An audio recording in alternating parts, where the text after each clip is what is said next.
Olá, nono ano, tudo bem? Hoje nós vamos fazer a correção do texto O Poço, do exercício da página 14 e 15 do nosso livro. Questão número 1. Eu gostaria que vocês sublinhassem essa parte que eu vou ler agora. Nesse conto, o autor denuncia a injustiça social e a alienação dos trabalhadores que são explorados. Até aí. A gente sabe que todo conto que é chamado, que é classificado como um conto social, ele tem por objetivo fazer uma crítica ou uma denúncia de algo que esteja acontecendo na sociedade. Pensando nisso, justifique essa afirmativa usando pelo menos 2 trechos do nosso texto. Então, 2 trechos seriam os seguintes. Lembrando que para retirar do texto, a gente tem que colocar entre aspas. Joaquim vai visitar a obra com um visitante. Fica tomado de raiva por ver que os operários não estão trabalhando no poço. Fecha aspas. O segundo trecho seria: quando volta do almoço, Albino está ardendo em febre. Mesmo assim, Joaquim não se compadece. Quer a caneta de qualquer jeito. O que isso demonstra, gente? Qual é a crítica feita aí?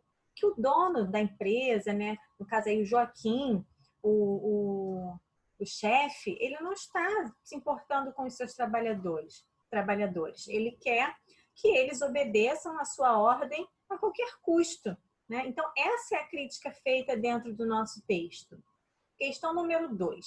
Que tipo de narrador identificamos no texto? Lembrando que o narrador pode ser narrador personagem ou narrador observador, onisciente.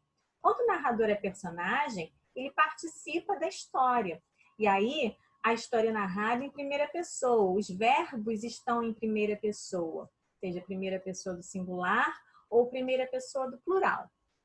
E quando o narrador ele é observador, ele não participa do texto, da história, Então a história é narrada em terceira pessoa, como é o caso do nosso texto, Por exemplo, a gente poderia justificar com o trecho da seguinte maneira: demora lá dentro e quando sai, está coberto de lama e morto de frio. Então, esse é um trecho que justifica, que comprova que o nosso narrador ele é observador, onisciente, que não participa do texto, da história. Questão número 3. Analisando o papel do personagem Joaquim Prestes nesse conto, que é o chefe, o patrão, ele seria protagonista ou antagonista? Justifique a sua resposta. Então, a gente precisa fazer uma análise bem minuciosa desse texto. Por quê? Há uma inversão de papéis feita propositalmente pelo Mário de Andrade, que é o autor do nosso texto.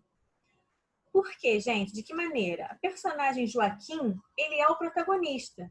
Como é que a gente consegue perceber isso? Porque ele é o personagem principal da história. Até aí, tudo bem. E o seu antagonista, quem seria? Quem seria o que se opõe ao Joaquim?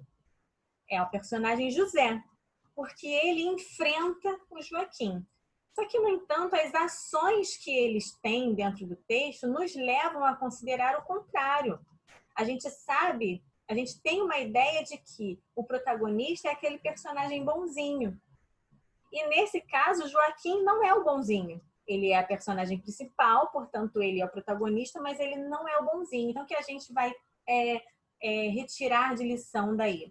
Que nem sempre o protagonista vai ser o bonzinho. Nós podemos ter um personagem principal com ações maléficas, ou seja, que seja mal. Número 4. Quando Joaquim, que é o dono das terras, resolveu fazer um poço, ele chamou 6 empregados para realizar essa obra. Por que essa atitude provocou um conflito entre o protagonista, que é o Joaquim, e os trabalhadores? Os trabalhadores, por sua vez, eles não queriam realizar a tarefa, realizar a obra. Por quê? Eles tinham medo de ficarem doentes. Eles tinham medo de contrair a malária naquele aguaceiro todo do poço. Questão número 5. Leia o trecho. Albino já está doente, fraco do peito. O que certamente quer dizer essa expressão que está destacada, fraco do peito? A gente pode inferir que seja alguma doença, que e provoque algum problema pulmonar, né? Fraco do peito, a gente leva a entender que seja relativo ao pulmão, relacionado ao pulmão. Então, nós podemos responder da seguinte maneira, que albino certamente apresenta, sofre alguma doença pulmonar. E aí pode ser várias, né? Desde uma pneumonia, como uma tuberculose, entre outras. Essa suposição ela pode ser feita com base no contexto e na informação que o personagem teve febre. Questão número 6. Considerando a compreensão global do conto de Mário de Andrade, analise as afirmações a seguir.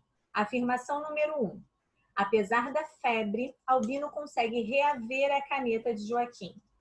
Afirmação número 2. Joaquim exige que os trabalhadores que recuperem a sua caneta, apesar de ela, aparentemente, não ter nenhum significado especial para ele. Afirmação número 3. A atitude de Joaquim ao exigir que lhe tragam a caneta de volta a qualquer custo é possível somente na literatura, pois na realidade os trabalhadores contam com leis que proíbem a exploração desse tipo. É correto afirmar apenas a afirmativa 2. Então, a única correta é a 2. Joaquim exige que os trabalhadores recuperem a sua caneta, apesar dela não ter nenhum significado especial para ele. Letra B. Bom, gente, eu espero que vocês tenham conseguido fazer as questões. Também espero que continuem estudando, lendo os textos, fazendo as questões propostas pelos professores, para que a gente consiga dar continuidade aos nossos estudos. Tá bom? Um grande beijo e até a próxima aula.